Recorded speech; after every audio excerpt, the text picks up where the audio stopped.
नमस्कार दोस्तों, the Jind news channel पे आप सभी का स्वागत है। नमस्कार दोस्तों, द जींद न्यूज़ चैनल पे आपका स्वागत है। आपका भाई देवेंद्र बत्रा जींद की हर हलचल आपके समक्ष रखता है। जैसा कि हमने कल भी दिखाया था जनता की आवाज़, जींद की आवाज़ उठाने की, आज उसी उपलक्ष्य में हम पहुंचे हैं पूर्व चेयरमैन मुकेश देवी के पति धर्मेंद्र पहलवान जी के पास, जिन्होंने कि 2.5 साल अपने प्रधान पद के लिए निकाला है। आज उनसे हम बात करते हैं। सरकार द्वारा फिर दोबारा से महिला के लिए आरक्षित किया गया चेयरपर्सन का, और जो चेयरपर्सन का चुनाव है वो जनता द्वारा किया जाएगा। इसके बारे में हम इनसे बात करते हैं। अगर इनकी चुनाव में दोबारा अपनी बीवी को उतारने का विचार है, अगर जनता उनको मौका देती है, तो किस तरह के कार्य करेंगे। नमस्कार सर, हमारे चैनल पर आपका स्वागत है। मैं आपके चैनल के माध्यम से पूरे जींद जिले की जनता को हाथ जोड़ के मेरा नमस्कार। जैसा कि अब सरकार ने घोषित किया है, चेयरपर्सन का चुनाव डायरेक्ट होगा, पब्लिक द्वारा ही चुना जाएगा। अगर आप अपनी बीवी को इस चुनाव में उतारते हैं तो आपके आगे मुद्दे क्या होंगे। देखो, हमारा जो जींद की नगर परिषद का जो है महिला का ये जो सीट आई है, इसमें हमारे जो प्रमुख मुद्दे ये हैं। एक तो नगर परिषद को भ्रष्टाचार मुक्त करना है। आप लोगों ने देखा होगा 5 साल तक जो भ्रष्टाचार अब की बार होया है, और ये भ्रष्टाचार तो मैं अगर बिल्कुल टेबल के ऊपर था, टेबल के नीचे भी नहीं था, टेबल के ऊपर भ्रष्टाचार होया है। और इतना भ्रष्टाचार होया है कि ईओ से लेकर ईओ, जेई, एमई, चपड़ासी, अकाउंटेंट, मतलब हर आदमी सुबह ये सोचता अगर ड्यूटी पर जाना है, शाम 5 बजे तक पता नहीं क्या होगा। इतना भ्रष्टाचार हमने कभी भी नहीं देखा था। और मैंने तो पहले भी एक आशी का एक चैनल था, एक मत पोस्ट, उससे भी मैंने कहा था कि भ्रष्टाचार की बिल्कुल आखिरी सीमा आ गई है। लेकिन सरकार ने अपनी आंख और कान मीच रखी थी। अगर नगर परिषद में मेरी घरवाली को जींद की जनता ने मौका दिया तो 2.5 साल हमने पहले भी काम करके दिखाया है। कोई भी आदमी चेयरपर्सन के कमरे में काम लेकर आया है तो बेधड़क आया करता, और हमने जिसका काम उठ लिया उस काम करके दिखाया करते। ये जींद की शहर की जनता से आप किसी से भी पूछ सकते हो।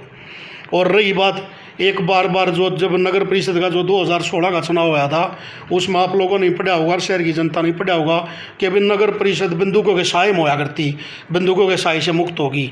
एक इस बात में भी 5 साल में शहर की जनता से बिल्कुल आंखों के सामने ये नंगा नाच हुआ है कि अभी इस बंदूकों के साए में कद थी। ईओ के कमरे में भी पिस्तौल लहराए जा रहे थे। ये पिछले 1 साल तक तो नगर परिषद की चेयरमैन, और क्या दुर्भाग्य होगा, हाउस में भी नहीं गई। बजट की मीटिंग में भी डीसी साहब ने पास करी है। अगर हमने मौका मिला तो हम ऐसा कुछ भी नहीं होने देंगे नगर परिषद में। और शहर की जनता से हाथ जोड़कर हमारी प्रार्थना है, हमारे को एक बार मौका दे, हम आपकी उम्मीदों पर खरे उतरेंगे। जैसा कि कल जींद की जनता से मेरी बात हुई है, उन्होंने ये कहा है कि चेयरपर्सन खुद ऑफिस में ना आके उनके घर वाले आए हैं, तो क्या आगे भी इस तरह की नीति चलेगी। ऐसा है, जींद की जनता ने आप हमारे 2013 से लेकर 2015 जून 2015 तक आप नगर परिषद के ऑफिस में कभी भी गए हैं तो नगर परिषद की चेयरपर्सन की कुर्सी पर श्रीमती मुकेश ही बैठी पाई है। और जनता ने उसी ने जनता से बात करी है। मैं नगर परिषद में जब गया हूँ, मैं नगर परिषद में वो एक उनके पति की हैसियत से भी नहीं गया हूँ। मैं वहाँ पार्षद भी था, मैं वार्ड नंबर 4 से पार्षद भी था।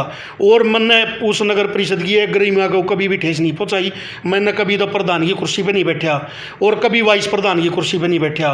वाइस प्रधान अपनी कुर्सी पे बैठता था, प्रधान अपनी कुर्सी पे बैठती थी।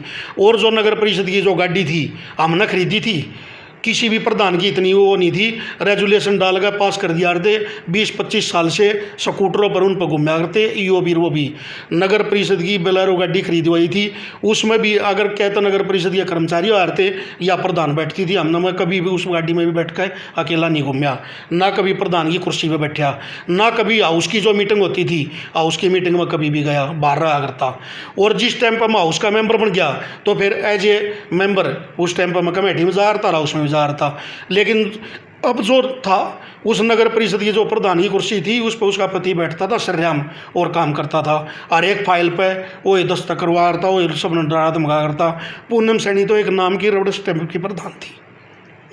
आपके कहने का मतलब ये है कि वो तो सिर्फ एक मोहरा थी, चाल कोई और चलते थे। उस सारे जींद शहर को पता है श्रीमती पूनम सैनी का इतना दखल नहीं था नगर परिषद में, उसके पति का दखल था। उसके पति के कहने से ही जो कुछ काम हो रहा था उसके पति के कहने से हो रहा था। लेकिन हमारे टाइम पर जो था, आप वहाँ जाकर देख लियो, नगर परिषद या किसी भी अधिकारी कर्मचारी जो जनता आया करती उन्हें पूछ लेना कि नगर परिषद की प्रधान है, उसकी मीटिंग ला करती, नगर परिषद की प्रधान ही सारे काम कराया करती। मैं तो उसका सहयोगी था, उसका घराड़ा था, वहाँ जाता, वहाँ जाकर बैठ जाते, लोगों की जो बात थी वो सुन लेते। मैडम ने कोई बात मेरे से पूछनी वो बता देता, भाई ये बात ऐसी है। उसके बाद मैं पार्षद भी चुना गया, पार्षद चुनने के बाद तो मैं जाऊँगा। और वैसे भी नगर परिषद में ये थोड़ी ना किसी को पाबंदी नहीं है, जींद का आम नागरिक भी जा सकता है, जींद की जनता कोई भी जा सकती है, वहाँ किसी के लिए कोई ब्लॉक थोड़ी ना है। लेकिन उसकी कुर्सी की मर्यादा को हमने कभी भंग नहीं किया। आप कोई भी वीडियो इस तरह की जारी करवा दियो, कोई हथियारा की जारी करवा दियो, किसी शहर की जनता से कहवा दियो कि उस दौरान कोई बंदूक से बात करी गई थी, हम आपके चैनल से करें हैं बात। जींद की जनता अगर कोई भी आदमी ये कह दे अगर भाई वहाँ कोई पिस्तौल दिखाया करता या अधिकारियों को डरा धमकाया करता या कोई कर्मचारी कह दे तो हम तो भी राजनीति नहीं करेंगे। जैसा कि पीछे यह था कि आपके कार्यकाल में सभी कार्य सही हुए, किसी को नहीं धमकाया गया और अब धमकाया जा रहा है, उसके लिए आप आगे क्या कहना चाहेंगे? तो ये कहना चाहेंगे भाई, मैं अपने दौरे से नहीं कह रहा है बात। जो नगर परिषद की चेयरपर्सन थी, उनके जो पति थे, वो शहर में जहाँ गली वगैरह बनती थी, यहाँ कोई सीवर था या कोई इसका मनरेगा वगैरह का जो भी काम हुआ करता, जो ये आ रही थी ये पानी की पाइप कोई नया नाम दे रखा है इसका जो भी काम हो रहा था, वहाँ जनता कोई बात कहती भाई यहाँ लेवल ठीक नहीं है या माल ठीक नहीं पड़ रहा है, तो उसकी बहुत वीडियो वायरल हुई है कि तेरे जूते लगाऊंगा, कि तेरे जूते लगाऊंगा। हम तो खुला दरबार भी लगाया जींद की जनता के बीच में, चेयरपर्सन ने वार्ड वाइज भी गई, 1 वार्ड से 31 वार्ड तक लगातार सबके बारने पर जागने पूछ का आई भाई बताओ कि काम हो। हमारी तो कभी कोई अखबार में भी नहीं आई, ना कभी हमारी कोई वीडियो वायरल हुई कि हमने किसी को गाली गलौज करी या किसी को डरा धमकाया है। हाँ, इस 5 साल में जींद की जनता ने जरूर जान पाट की, अगर भाई जो कुछ हमारे पर जो बूंद डाले हरते ना, उनसे भी बूंदे आदमी और पागे। मतलब आपका उद्देश्य अब यही है, काम किया है, काम करेंगे। अब जींद की जनता का सवाल है किसे चेयरमैन बनाकर भेज रहे हैं। अब आगे जींद की जनता जींद का हाल खुद अपने हाथों संवारेगी। इसीलिए हम अनुरोध करते हैं कि जींद की जनता एक अच्छे उम्मीदवार को आगे लाए चेयरपर्सन के लिए, वही जींद का भविष्य बनाएगा। जो कि जींद पिछड़ा हुआ है उसे आगे लेके जाए, जींद गाँव से जींद शहर बने, महानगर की तरफ विकसित हो। जय हिंद।